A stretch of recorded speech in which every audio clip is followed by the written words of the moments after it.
Hello friends, आज एक छोटा सा वीडियो बना रहा हूँ आपके लिए डिविजिबिलिटी रूल्स पे। और मुझे उम्मीद है कि ये सभी स्टूडेंट्स के लिए काफ़ी वैल्यूएबल इंफॉर्मेशन रहेगी। नाइन्थ क्लास के स्टूडेंट्स को, टेंथ के हों, 11th के हों, तो उनको ये बेसिक बातें तो पता होनी चाहिए। तो उसी पर आधारित एक वीडियो है। आइए शुरुआत करते हैं। तो थोड़ा लंबा हो जाएगा वीडियो, मुझे उम्मीद है। काफ़ी इन्फॉर्मेशन मुझे शेयर करनी है, तो आइए ज़रा स्टार्ट करते हैं, फिर देखते हैं। तो डिविजिबिलिटी रूल्स टॉपिक का नाम है, और मैं इसमें आपको ये बताऊंगा कि कैसे हम ये पता लगा सकते हैं, कौन कौन से हमारे पास रूल्स हैं, ताकि हमें पता चल जाए कि एक इंटीजर 7 से डिवाइड हो रहा है या नहीं हो रहा, 13 से डिवाइड हो रहा है या नहीं हो रहा। तो 7 का डिविजिबिलिटी रूल, 13 का डिविजिबिलिटी रूल बहुत, मुझे मालूम है कि बहुत सारे स्टूडेंट्स को नहीं पता हो, तो वहाँ पर ये सीख सकते हो। तो 13 का डिविजिबिलिटी रूल, 7 का डिविजिबिलिटी रूल भी आएगा। Before we start with the divisibility rules, कुछ बेसिक बातें जो हमें पता होनी चाहिए। सबसे पहले बोर्ड पे है डिवीजन लेमा। लेमा एक ऐसा स्टेटमेंट मैथमेटिक्स में जिसे हमने एक्सेप्ट कर लिया without proof, that is referred as lemma. So जो स्टेटमेंट मैं एक्सप्लेन करने जा रहा हूँ वो 10th क्लास में यूक्लिड्स डिवीजन लेमा के नाम से किताबों में उसका जिक्र है। तो मैथमेटिशियन हुए थे यूक्लिड, जिनके नाम पर ये लेमा है। और वो क्या कहता है कि अगर a और b दो पॉजिटिव इंटीजर्स हैं और आपने a को b से डिवाइड किया, तो लेट अस से रिमाइंडर q आया, क्वोशिएंट q आया और रिमाइंडर r आया, तो वो रिमाइंडर के बारे में हमें इंफॉर्मेशन देता है कि रिमाइंडर 0 से लेकर b-1 तक हो सकता है। यानी कि अगर आप किसी नंबर को, मतलब इसका जो मतलब निकल कर आता है, इसकी जो समझ निकल कर आती है कि अगर किसी इंटीजर को आप b से डिवाइड करेंगे तो रिमाइंडर b या उससे ज्यादा तो बिल्कुल ही नहीं आ सकता। तो मैक्सिमम पॉसिबल रिमाइंडर जो हमें मिल सकता है वो है b-1, विच मेक सेंस। और अगर रिमाइंडर 0 हो तो हम कहेंगे कि जी डिविजिबिलिटी, डिवीजन हो गई, है ना। और अगर इसके अलावा कोई भी रिमाइंडर हो तो फिर डिवीजन तो नहीं होगी, मगर एक बात पक्की है कि रिमाइंडर जो है वो b-1 से ज्यादा नहीं आ सकता। तो अगर आप किसी नंबर को 6 से डिवाइड कर रहे हो तो मैक्सिमम रिमाइंडर 5 आ सकता है। किसी नंबर को आप 13 से डिवाइड कर रहे हो तो मैक्सिमम रिमाइंडर जो हमें मिल सकता है दैट इज 12। ये है इस लेमा की खास बात, विच मेक सेंस। दूसरी बात जो आप लोगों को पता होनी चाहिए कि अगर एक नंबर n का मल्टीपल है, वो n से डिवाइड होता है, और दूसरा नंबर भी n से डिवाइड होता है, दोनों n के मल्टीपल हैं, तो उनका सम और उनका डिफरेंस भी n का मल्टीपल होगा। तो ये बात मैं जरा लिख कर दिखा रहा हूं, जरा देखिए। तो इस बात को मैंने यूं कहा है कि अगर a को आप n से डिवाइड करें और क्वोशिएंट आता है q1, a is equal to n times q1 and remainder is 0, क्योंकि मैंने बताया है कि a जो है वो n का मल्टीपल है और b भी जो है वो n का मल्टीपल है। So it is q2n, where q1 and q2 are integers, they are integers, z is known as the set of integers. तो q1 और q2 जो है वो इंटीजर्स हैं। तो अगर a n का मल्टीपल है, b भी n का मल्टीपल है, तो उनका सम कितना होगा? उनका सम होगा q1n एंड q2n। n अगर मैं कॉमन ले लूं तो q1 प्लस q2n। और इतनी बात तो आपको भी पता है कि sum of two integers is an integers, let us call it q3। तो a plus b when divided by n gives q3 as the quotient। तो इसका मतलब a प्लस b भी n से डिवाइड होगा। This is what I mean कि अगर a और b n से डिवाइड होते हैं तो उनका सम भी होगा। डिफरेंस की अगर हम बात करें, a माइनस बी करोगे तो a माइनस बी करोगे तो ये आएगा q1 माइनस q2 n। अगर आप इनको सब्ट्रैक्ट करोगे इन दोनों इक्वेशंस को, लेट अस कॉल 1 एंड 2, तो इनको अगर आप सब्ट्रैक्ट करोगे तो वो Q1 माइनस Q2 आ जाएगा। और difference of two integers is also an integer, let us call it Q4, है ना। तो बात जो समझ में आती है वो ये है कि अगर A और B दोनों n से डिवाइड होंगे, यानी कि n से डिविजिबल होंगे, तो उनका सम भी डिविजिबल होगा, उनका डिफरेंस भी डिविजिबल होगा n से। तो ये तो एक बात होगी। अब मैं इसको थोड़ा सा इलेबोरेट कर देता हूं, वो भी जरा सुन लीजिए। अच्छा, अगर A और B n से डिवाइड ना होते हो तो, अब अगर A जब हम n से डिवाइड करें तो रिमाइंडर देता है R1, और R1 जो है वो 0 नहीं है, मतलब कुछ रेजिड्यू हमें मिलता है, there is some positive remainder, 0 नहीं है। और अगर हमने B को डिवाइड किया n से और रिमाइंडर आता है Q2, तो R2 भी 0 नहीं है, यानी कि दोनों ही numbers when divided by n हमें कुछ ना कुछ रेजिड्यू देते हैं, वो डिवाइड नहीं होते, तो उनके सम के बारे में और डिफरेंस के बारे में कुछ नहीं कहा जा सकता। ये बात नोट कर लीजिए, उनका सम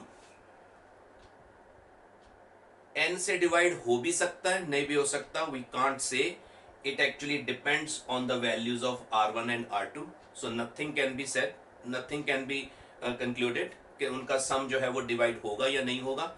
यही बात डिफरेंस के बारे में भी है, उनका डिफरेंस n से डिवाइड होगा या नहीं होगा, वी कांट से, उसके लिए R1 और R2 की हमारे पास वैल्यूज होनी चाहिए। ये बात तो हो गई अगर दोनों डिवाइड नहीं होते।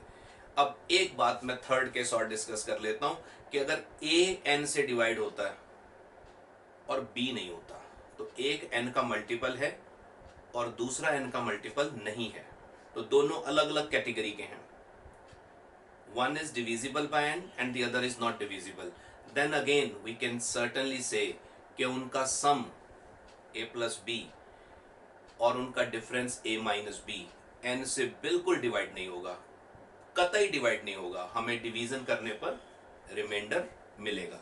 तो इस मामले में हम श्योर हैं कि डिवीजन नहीं होगी, और इस मामले में भी श्योर है कि सम और डिफरेंस n से डिविजिबल होगा। तो एक पर्टिकुलर केस है जिसमें हम श्योर नहीं हैं, nothing can be said in general, अगर दोनों डिविजिबल नहीं होंगे तो उनका सम और डिफरेंस, इसके बारे में हम कुछ नहीं कह सकते। ये जनरल बातें हैं, हमें पता होना चाहिए। अब मैं धीरे धीरे डिविजिबिलिटी रूल्स आपके साथ डिस्कस कर रहा हूं। सबसे पहले डिविजिबिलिटी रूल 2 का सबको पता है, बिल्कुल सबको पता है। A number is divisible by 2 if the last digit, the number is, the number is 5 digited or 6 digited, A B C D E F।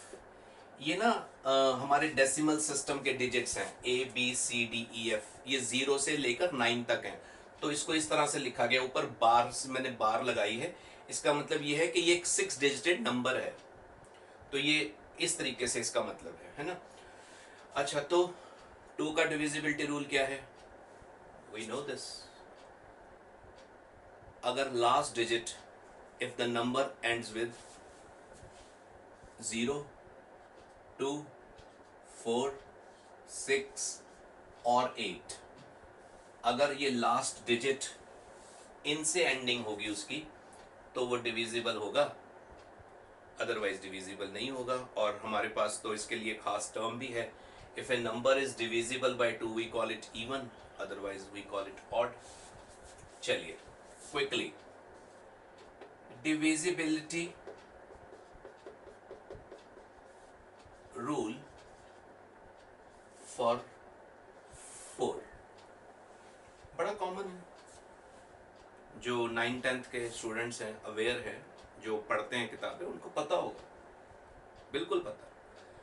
तो कोई भी नंबर 4 से कब डिवाइड होगा, now this test focuses on the last 2 digits, so statement goes this way, a number n is divisible by 4 if the last two digits are divisible by 4। उसके आगे कौन से डिजिट्स हैं, A, B, C, D, इनकी क्या value है doesn't matter. आगे जितने भी डिजिट्स हैं वो उनका नंबर ऑफ डिजिट्स कितने हैं, उनकी क्या क्या वैल्यूज हैं, ये बिल्कुल मैटर नहीं करता। लास्ट टू डिजिट्स जो हैं वो डिसाइड करते हैं कि नंबर 4 से डिवाइड होगा या नहीं होगा। So I state once again, a number n is divisible by 4 if the last two digits are divisible by 4। ये रिजल्ट ऑब्जर्वेशन बेस्ड नहीं है। जो भी आज मैं यहाँ डिविजिबिलिटी रूल्स डिस्कस करूँगा उन सब के हमारे पास मैथमेटिक्स में प्रूफ्स हैं। मुझे उन सब के प्रूफ्स पता हैं, किताबों में उनके प्रूफ्स दिए हुए हैं। कौन सी किताबों में मैं सारी बातें तो नहीं बता पाऊँगा, और सारे प्रूफ एक साथ आपको समझ आ जाएंगे ये भी ज़रूरी नहीं है। उनके लिए हमें एक थ्योरी में एक चैप्टर, एक टॉपिक हमें कवर करना पड़ेगा जिसको congruent modulo, theory of congruent modulo. तो इस टॉपिक को जब आप पढ़ लेते हैं तब आपको इनमें से काफ़ी रिजल्ट्स के प्रूफ समझ में आएंगे। लेकिन मैं इतना बता देता हूं कि जो भी डिविजिबिलिटी रूल्स मैं आज यहाँ डिस्कस करूंगा, गलती से भी ये मत समझ लेना कि ये ऑब्जर्वेशन से मैथमेटिशियंस ने डेवलप किए हैं। इनमें प्रूफ्स हैं हमारे पास हर चीज़ के, और ये जो प्रूफ्स हैं इनकी जो जड़ है वो थ्योरी ऑफ कॉन्ग्रेंट मॉडुलो में है, थ्योरी ऑफ कॉन्ग्रेंट मॉडुलो। अब अगर वो थ्योरी आपको नहीं आती तो वो पढ़ी जा सकती है, अगर प्रूफ सीखने हो तो पहले वो थ्योरी समझी जा सकती है, फिर उनके प्रूफ्स समझे जा सकते हैं, वो एक अलग इशू है। लेकिन मैं आज रूल्स बताता चलूंगा, और जहां जहां मुझे लगेगा कि प्रूफ देना आसान है, इट्स नॉट वेरी डिफिकल्ट, तो मैं वहां बता भी दूंगा। Divisibility rule of 4, last two digits are divisible by 4 then the number is divisible by 4। इसके पीछे लॉजिक क्या है, इसके पीछे कहानी क्या है, मैं एक्सप्लेन कर रहा हूं, जरा देखना। ये मेरे पास नंबर है 6 डिजिटेड, ABCDEF, ये 6 डिजिटेड नंबर है। इसको देखिए मैं कैसे लिखता हूं, इसके लास्ट दो डिजिट्स में अलग कर देता हूं। तो मैं इसे लिखता हूं ABCD, so many hundreds plus EF, ये 2 डिजिटेड नंबर है। और बात मेरी कुछ इस तरीके से आती है, देखिए 100 is a multiple of 4, 100 is a multiple of 4। 100 की फैक्टराइजेशन करें तो 25 इंटू 4, अगर फैक्टर्स बनाए तो 25 इंटू 4। तो 100 के पास 4 है, तो ये पोर्शन जो है वो 4 का मल्टीपल है। हमें कोई फर्क नहीं पड़ता अगर ABCD ऑड भी हो, मतलब अगर D ऑड इंटीजर भी हो, ऑड डिजिट भी हो, ये नंबर 2 का मल्टीपल ना भी हो, हमें कोई फर्क नहीं पड़ता। 100 के पास 4 है, तो अगर 100 के पास 4 है तो ये वाला पोर्शन 4 का मल्टीपल है। सवाल आता ये, अगर ये भी 4 का मल्टीपल होगा तो उनका सम भी 4 का मल्टीपल होगा। तो ये अभी अभी मैंने रिजल्ट शेयर किया था कि अगर दोनों नंबर 4 से डिवाइड होंगे तो उनका सम भी 4 से डिवाइड होगा। तो सम विच एक्चुअली अमाउंट्स टू, मतलब जिसकी वैल्यू n बनेगी, मैंने इस n को ऐसे लिख दिया ना, place value into face value. So how many hundreds we have? We have ABCD, so many hundreds plus EF, है ना। तो बात वही है कि अगर n को 4 का मल्टीपल होना है तो दोनों को 4 का मल्टीपल होना पड़ेगा। अगर ये 4 का मल्टीपल है और ये 4 का मल्टीपल नहीं है, ये 4 से डिवाइड नहीं होता, तो सम तो 4 से डिवाइड हो ही नहीं सकता, वी आर 100% श्योर। तो n का 4 से डिवाइड होना किस पे डिपेंड करता, लास्ट 2 डिजिट्स पे। तो ये इसकी एक्सप्लेनेशन थी। अच्छा, तो अब मैं अगर इस डिविजिबिलिटी रूल की क्लोजिंग करूं कि ये जो डिविजिबिलिटी रूल है कि लास्ट 2 डिजिट्स है ना, last a number is divisible by 4 if the last 2 digits are divisible by 4। इस डिविजिबिलिटी रूल के पीछे की जो साइंस है वो सिर्फ और सिर्फ इतनी है क्योंकि हमें ये बात का पता था that 100 is a multiple of 4। तो इसके पीछे जो हमने लॉजिक यूज किया है वो 100 जो है वो 4 का मल्टीपल है, ये उसकी जड़ में है। आइए आगे चलते हैं। Divisibility rule of 8। तो 8 का डिविजिबिलिटी रूल क्या है, लिख लेते हैं। divisibility rule for 8। तो कोई भी नंबर 8 से कब डिवाइड होगा? If the last 3 digits are divisible by 8, the number is divisible by 8.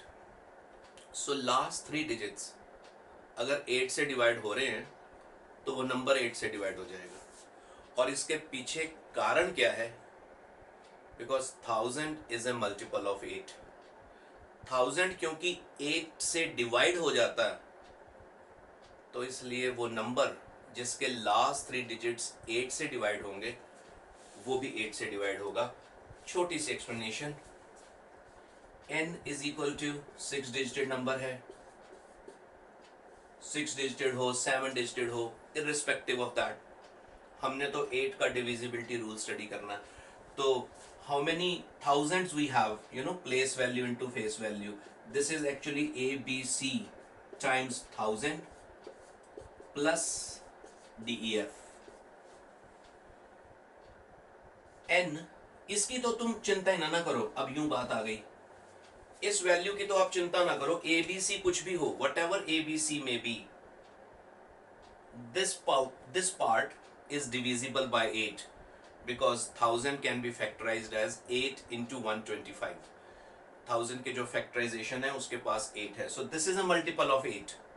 तो बात आके इस पे रुकती है, if it is also a multiple of 8, अगर ये भी 8 का मल्टीपल है, अगर ये भी 8 से डिवाइड होगा तो इनका सम भी 8 से डिवाइड होगा। तो ये डिविजिबिलिटी रूल है 8 के लिए। So if the last 3 digits are divisible by 8, the number n will be divisible by 8। और इसके पीछे की जो कहानी है वो यही है कि 1000 जो है वो 8 का मल्टीपल है। मैं 16 का डिविजिबिलिटी रूल आपको अगर बताऊं तो आपको पता है, number is divisible by 16 if the last 4 digits are divisible by 16। तो 16 जो है वो 2 की 4th पावर है, तो लास्ट 4 डिजिट्स जो है वो डिसाइड करेंगे कि कोई नंबर 16 से डिवाइड होगा या नहीं होगा। सो आई लिव इट, मैं वहाँ लिख नहीं रहा, तो इतना आप पकड़ सकते हैं। तो ये तो हो गया 16 का, 2 के पावर्स थी बेसिकली ये। तो अब ज़रा 3 को पकड़ लेते हैं, 3 को। तो ये डिविजिबिलिटी रूल भी सबको पता है, थोड़ी सी मैं करेक्शन कर देता हूँ इस रूल में। जो स्टूडेंट्स को ये रूल बताया जाता है वो कुछ इस तरीके से बताया जाता है कि a number n will be divisible by 3 if the sum of the digits of the number n is divisible by 3। यही बताया जाता है ना। बात भी सही है, गलत नहीं है, ये थोड़ा इनकम्प्लीट है और कुछ नहीं है। तो अगर एक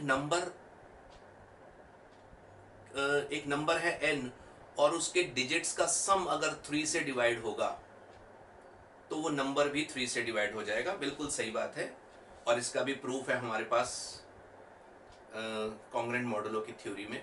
तो किसी को अगर ये लग रहा हो कि ये ऑब्जर्वेशंस हैं मैथमेटिशियंस ने, क्योंकि मुझे याद है जब मैं 9th-10th क्लास में था तो मुझे भी ऐसा लगता था कि शायद ये ऑब्जर्वेशन से बनाई गई चीज़ें, ऑब्जर्व किया होगा।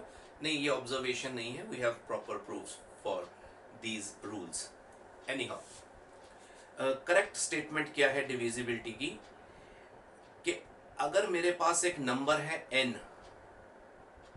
और उसके डिजिट्स हैं, मान लीजिए वो भी 6 डिजिट्स है, तो डिजिट्स का जो सम होगा a plus b plus c plus d plus e plus f, ये सम जब हम इसे 3 से डिवाइड करेंगे, जितना रिमाइंडर इस सम का होगा वही रिमाइंडर n हमें देगा व्हेन डिवाइडेड बाय 3। अगर रिमाइंडर 0 है, सम का रिमाइंडर 0 है, तो n का रिमाइंडर भी 0 होगा। अगर सम का रिमाइंडर 1 है तो इसका मतलब n का रिमाइंडर भी 1 होगा। तो इसका मतलब n जो आपका नंबर होगा वो होगा n, अगर रिमाइंडर 1 देगा तो इसका मतलब n किस टाइप का नंबर होगा, 3 times k1 plus 1। So n will also give us a reminder of 1। तो अगर सम का रिमाइंडर 1 होगा तो नंबर भी रिमाइंडर हमें 1 देगा। और तीसरा और आखिरी केस, अगर सम डिजिट्स का sum when divided by 3 leaves a reminder of 2, तो n का रिमाइंडर भी 2 होगा। तो यानी कि उस केस में आपका जो n होगा वो 3k1 प्लस 2 टाइप का नंबर होगा, where k1 is certainly an integer. तो ये मैं कहना चाहता था। अगर डिवाइड हो गया सम तो रिमाइंडर 0 होगा, तो n का रिमाइंडर भी 0 होगा, फिर n भी डिवाइड हो जाएगा। तो ये कंप्लीट स्टेटमेंट है विदाउट प्रूफ। अच्छा आगे चलते हैं। 3 का जो डिविजिबिलिटी टेस्ट है वो 9 के डिविजिबिलिटी टेस्ट से एट पार है, पता है आपको। I am stating it for you, most of the students are aware of. क्या है 9 का divisibility? A number n is divisible, a number n is